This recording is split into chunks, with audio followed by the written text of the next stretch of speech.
Dear students, today we will see e-commerce marketplace challenges and solutions.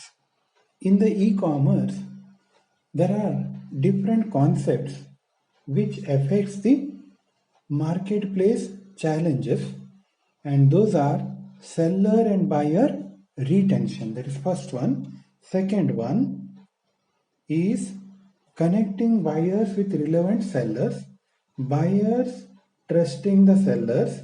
First impression is the best impression, and price competition can pose a problem.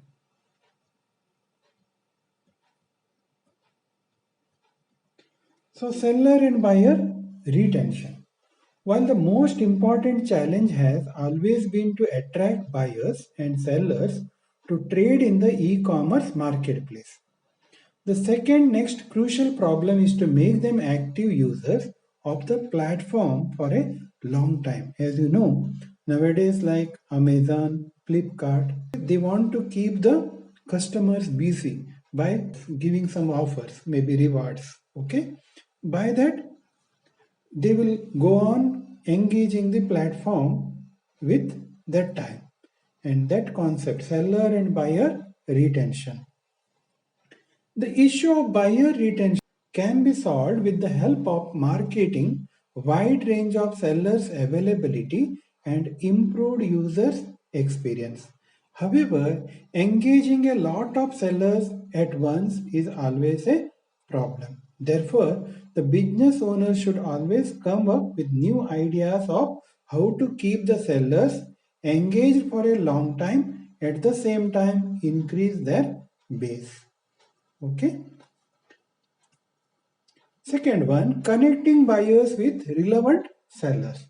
This process plays an important role in engaging the buyers and sellers to the marketplace. To solve this issue, the platform owners should use different methods like tracking buyers, sellers behavior driven on-site search system, personalized email based algorithm, autofilling sellers account, providing handy and user friendly navigation, all those things they can consider. Okay, connecting buyers always with the sellers.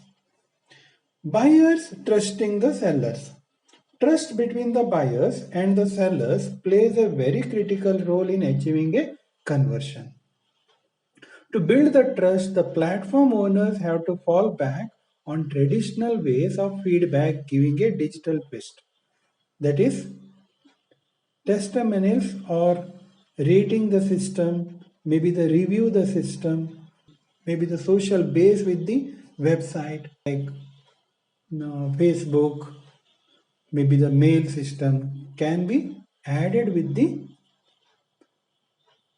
website. That is another concept.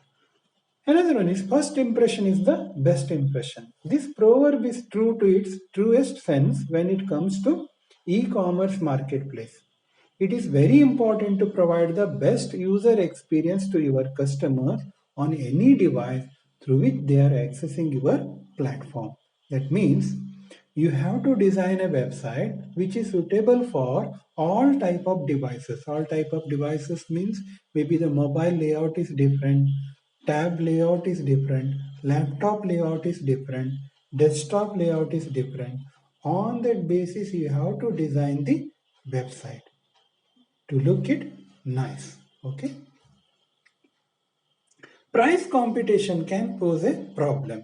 In large marketplace, price competition can pose a huge problem. Vendors can choose to compete for the lowest price, which may serve the customer but could end up earning lower profits for both the marketplace and the vendor. Quality assurance, okay, QA test. Marketplace may not always have a control over the quality of products or timeliness of delivery. One way to combat this is to establish a review system allowing consumer to give feedback on specific third party sellers and products. Maybe for example, Amazon is a one middleman and which is taking the customer's order, and even those orders it will give it to the some production people or maybe some companies. Amazon will look or give the review system to the customer. By that he can give the review about the product. Reviewing the product is possible. Even in Amazon, they are using that facility. Then types of e-commerce model. So we have already know about these types of e-commerce model.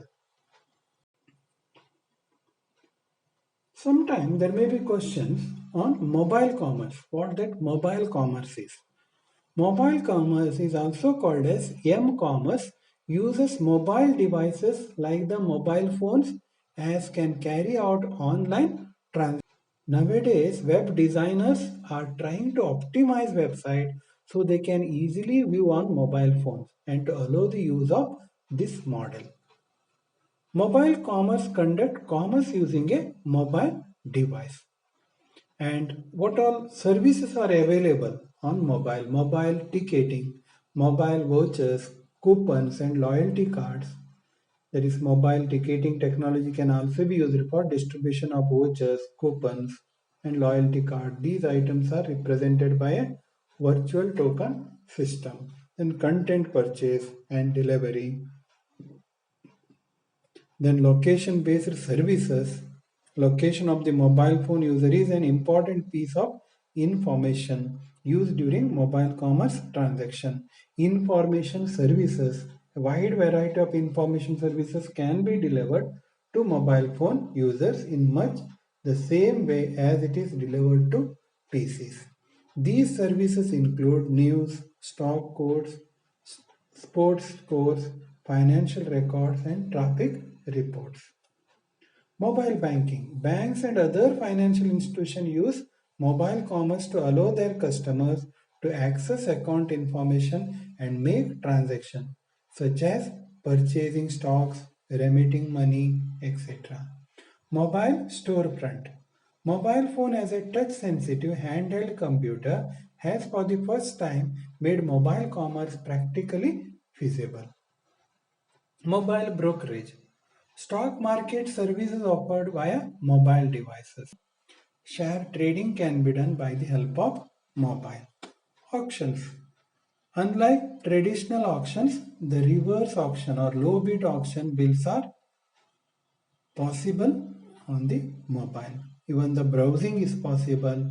Through mobile we can purchase, through mobile we can market, we can advertise the product. Okay. And other models are maybe business administration model B2A and consumer to administration model. These are government related models. Next is EDI, electronic data interchange. What this electronic data interchange is? It is related to e-business. There is e-commerce and e-business. It is the computer-to-computer exchange of business documents in a standard electronic format between business partners. Electronic data interchange is the computer-to-computer exchange of business documents in a standard electronic format between business partners. By moving from a paper-based exchange of business document to one that is electronic, businesses enjoy major benefits such as reduced cost, increased processing speed, reduced errors, and it improves the relationship with the business partners. There will be a timely reach of information, so the commitments or the relationship can be improved. What that computer to computer EDI? Computer to computer EDI replaces postal mail, fax, and email. While email is electronic approach, the documents exchanged via email must still be handled by people rather than computers. Having people involved slows down the processing of the document and also introduces error. Instead, EDI document can flow straight through to the appropriate application on the receiver's computer. Example, order management system and processing can begin immediately. A typical manual process looks like this with lots of paper and people involved. How the EDI will look?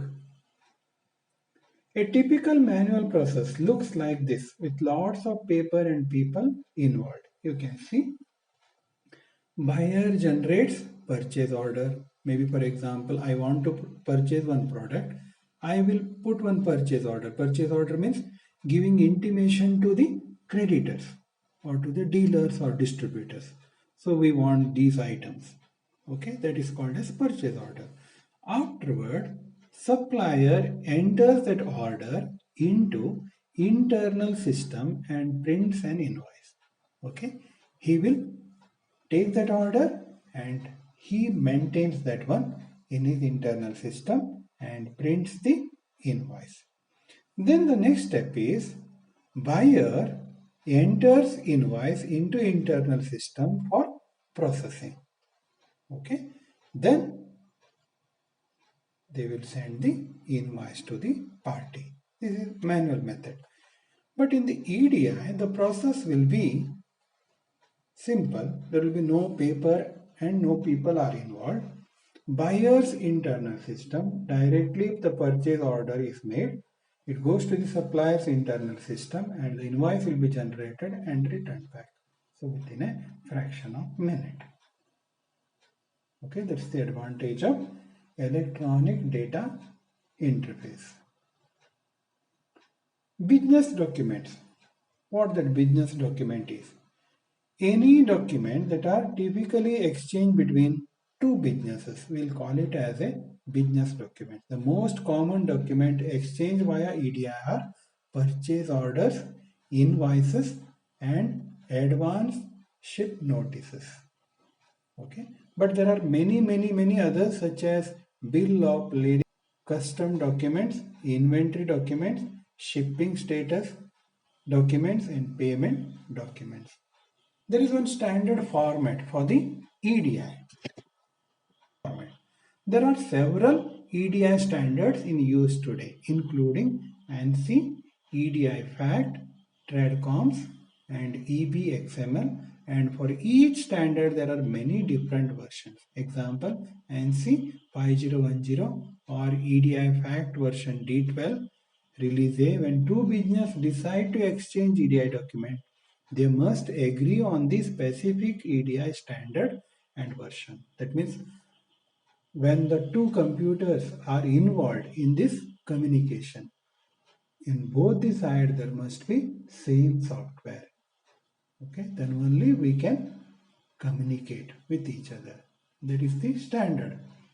There must be both the companies has to take only one standard to communicate with each other. Thank you, students. In the next class, we will see other concepts. Thank you. God bless you.